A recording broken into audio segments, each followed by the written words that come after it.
Welcome back, folks. What I want to do here is just discuss my personal journey with backpacking mattresses over the 15 years I have been backpacking.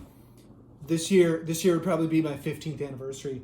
I guess this is bonus content, but I know that my main part of the video would get ridiculously long if I just rambled on about my personal journey with air mattresses, so I've decided to just tack it on to the end here. And if you really enjoy my videos and me rambling on, then this is perfect for you. So let's talk about how I started out. And like a lot of young bucks, young lads out there, I started out with a Therm-a-Rest self-inflating mattress that was just laying around my parents' house. We had a few of these laying around, and they were for my brother when he was in Boy Scouts. But then I got into Boy Scouts and I did some light camping and backpacking, and I just picked up one of those and started using that. And the one I used, who even knows what the model number was? But this thing was about inch and a half, 2 inches thick. It weighed at least 2 pounds, and there was no way to compactly roll this thing up. It was heavy, it was bulky, it was huge.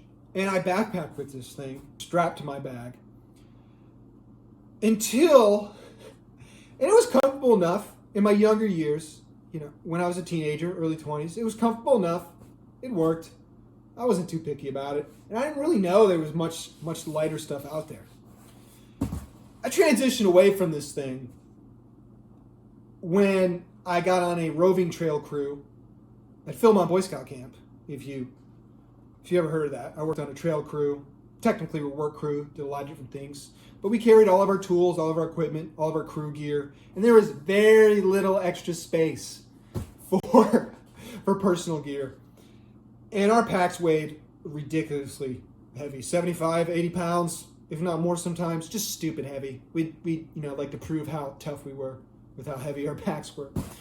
But there's very little room for personal gear, so I had to go lighter than my old school Therm-a-Rest. So I got like a Therm-a-Rest Prolite, one of the early generations of the Prolite. And I just got a torso pad. And what I would use is I'd use the torso length pad, and then I'd have a stuff sack with my extra clothes, with my fleece or whatever, for my pillow, and then for my feet, I didn't have anything unless maybe I slept on a porch. I'd put something underneath my feet, but most of the time I did not have any sort of padding there for my feet. Surprisingly, I slept okay on this 1-inch thick self-inflating Therm-a-Rest Prolite for a number of years. I slept okay on that, and I would have to turn over maybe once or twice a night because my hip would get sore, my shoulders would get sore. But for a number of years, I slept okay on that 1-inch pad. And then as I got older, the 1-inch pad, Therm-a-Rest, just didn't cut it anymore. Because you get older. Your body gets a little more wear and tear.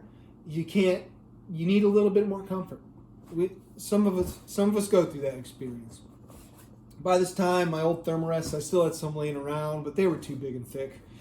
I wasn't going to get another one of those self-inflating pads because they were just too heavy for the thickness and the comfort. And plus, these things were at this point 15, 20 years old, and they were delaminating, and the foam was separating from the exterior fabric, and there was like these bubbles and all this stuff, or they just get these little holes. That's what happens with pads once they get to a certain age. These air pads, they just start finding holes. It's hard for them to last a long time.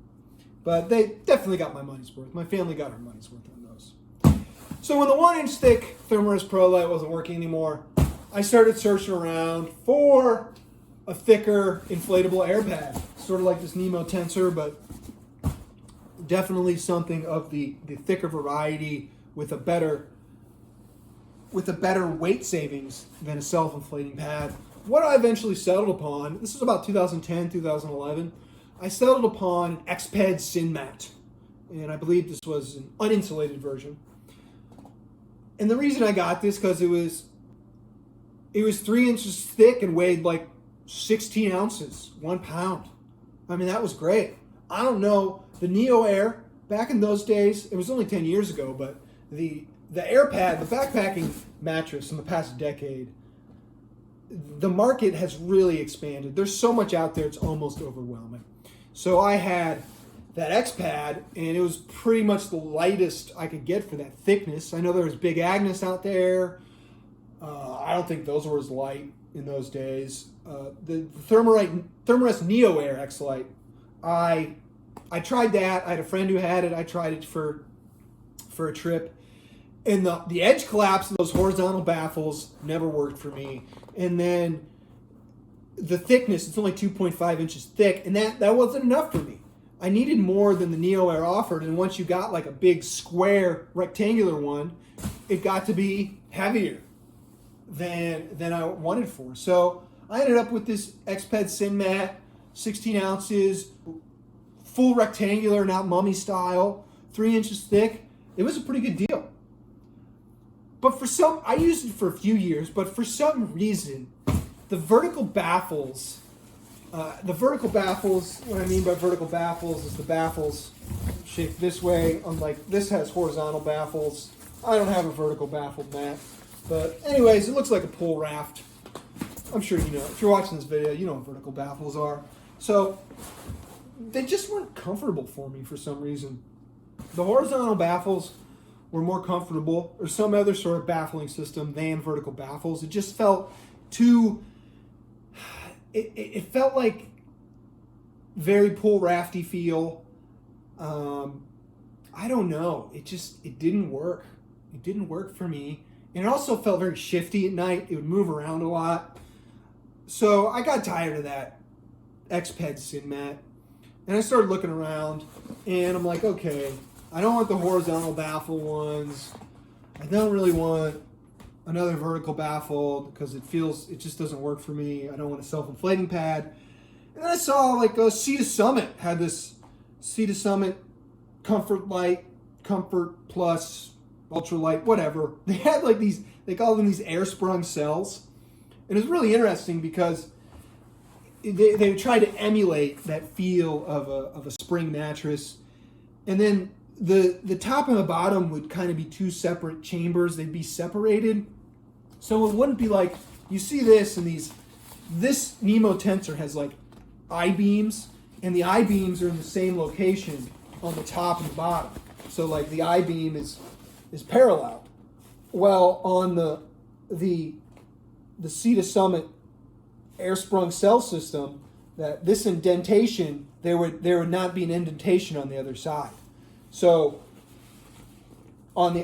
if there's an indentation here for one of these air sprung cells, on the top side, the indentation would be here, and it would be fully like inflated, if you know what I mean. Go check it out if you're interested. But these on the Sea to Summit website. But the air sprung cells seemed like a pretty interesting concept to me. Offered something a little different than your typical vertical baffles or horizontal baffles. So I got the Sea to Summit Comfort Light, which had the best of it. It had a little bit more density of these cells in the torso region to give you a little bit more padding in those high pressure areas. And I had this for probably a year, really, and it didn't work for me. I didn't feel like these air sprung cells worked as advertised. It felt too firm. I'd wake up and it was 2.5 inches thick. And as I said before with the Neoair X-Lite, 2.5 inches of thickness just didn't cut it for me.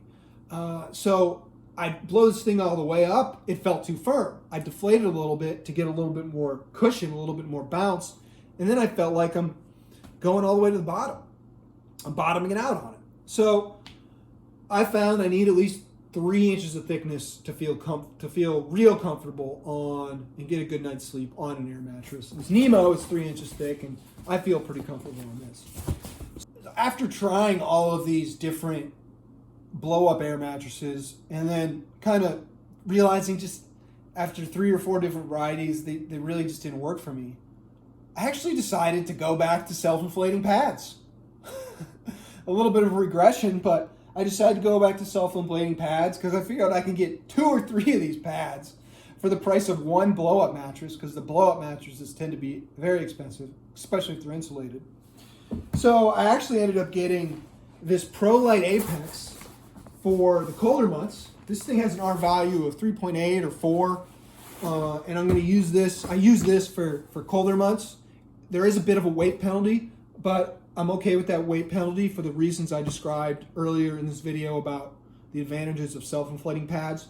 And then for the summer, I actually use this European company called, I think they're Danish, Nordisk Ven. Okay, and this had to be the lightest, most aggressive self-inflating pad on the market. I think it was an inch thick. It weighed, I think, 10 ounces.